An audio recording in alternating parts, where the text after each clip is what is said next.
My name is Nguyen. I'm a tech at Pfaff Tuning.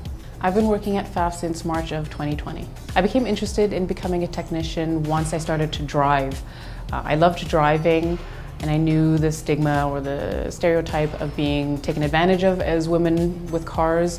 So I always took the opportunity to spend time with and learn from my car friends. My tendency to tinker, I think, was really what got me involved with working on the older cars. I like being able to disassemble and rebuild and make new old things. I found more satisfaction in that than some of the newer stuff where there's a lot less of taking things apart and fixing broken things. My favorite part of working here at Pfaff Tuning is the team. The type of work I feel like can be found in many different places, but team dynamic is of utmost importance here, and we've got an amazing group.